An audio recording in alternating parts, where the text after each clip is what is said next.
La charnière niçoise maintenant, on revient à ce Marseille-Nice qui nous attend, la charnière niçoise qui a résisté à Lens en milieu de semaine puisque c'est la première équipe à avoir fait chuter les Lensois à la maison, équipe offensive mais aussi bonne défense, 5e meilleure défense de Ligue 1, cette équipe niçoise. On est allé rencontrer les deux compères de la charnière niçoise, Dante et Jean-Claire Todibo. Le doyen face à l'élève, si l'on peut dire. En tout cas, ils ont 16 ans d'écart. Tous les deux, ils sont livrés au jeu des questions-réponses autour de quelques dés. Le résultat, le voici, c'est signé Michael Bayard avec Pierre Larosa.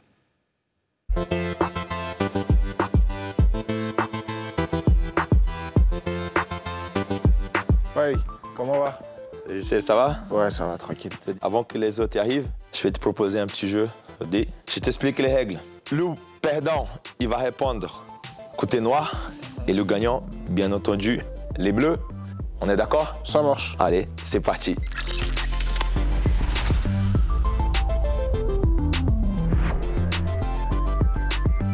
C'est moi qui ai gagné, donc tu vas répondre, c'est le noir. Quels sont les défauts de ton partenaire? Je veux dire, le plus gros défaut, on va dire, c'est quand tu commences à perdre à l'entraînement, tu casses. T'envoies des grosses boîtes. C'est ton plus gros défaut. Des grosses boîtes. J'avoue. Là, c'est pour moi. Ah, 5-2. Ah, ça, c'est pour toi. Que pensez-vous du look de Didier Digard?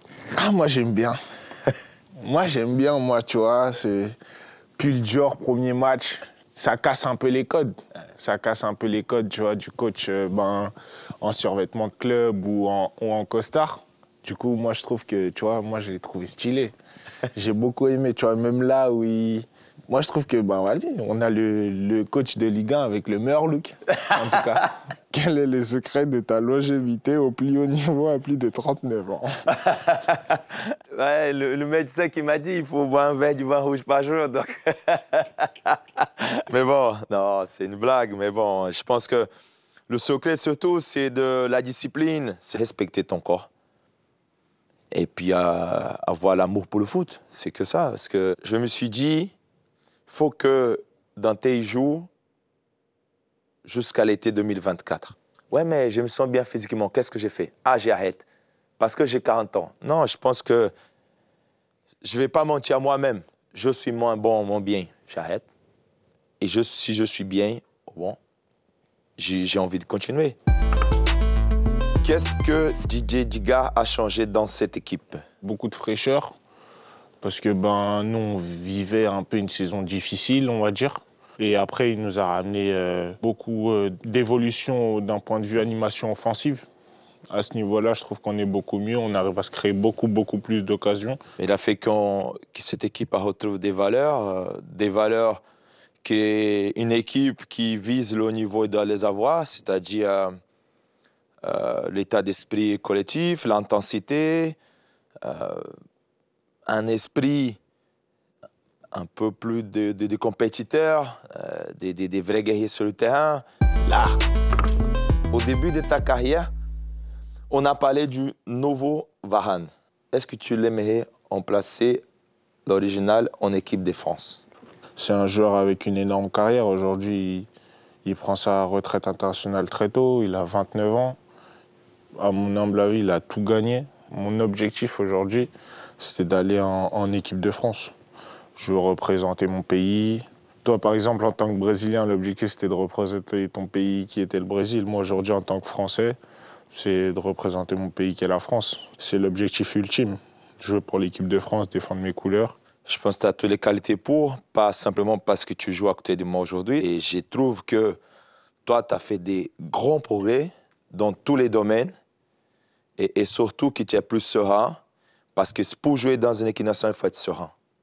Serein. Et là, tu l'es aujourd'hui et qui par rapport à tes qualités intrinsèques, physiques, techniques, tactiques, je n'ai pas besoin de dire parce que tout le monde voit de toute façon. Ton comportement, ton état d'esprit aujourd'hui, il convient à n'importe quelle équipe nationale. 5-2. Il gagne tout. Eh. Tout, les gars. C'est trop, wesh. Télémorphie n'a jamais marqué contre vous deux en défense. Est-ce que c'est difficile de défendre celui? Ah, sacré Terem. Ah, mais après, c'est compliqué de marquer sur nous deux. Plus sérieusement, parce que Doge, c'est un très très bon joueur.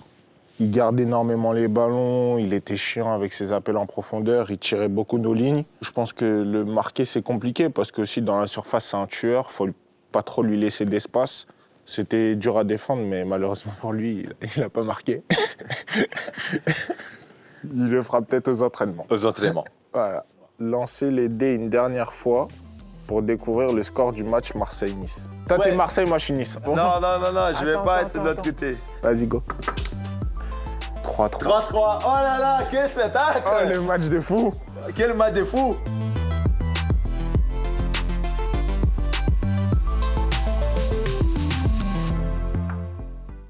Même pour jouer au dé, Dante, il gagne à chaque fois. C'est beau quand même. Hein. Ouais, j'ai l'impression. C'est ça les compétiteurs.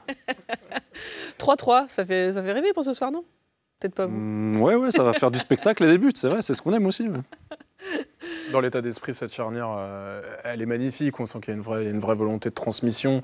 Il y a une osmose entre ces deux joueurs qui est assez belle à regarder. Oui, c'est beau à voir. Et je pense que Todibo a très vite compris ce que Dante pouvait lui apporter dans sa carrière. Et ça, c'est important.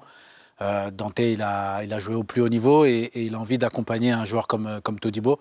Donc voilà, je pense qu'il a les oreilles grandes ouvertes et qu'il se sert de ça.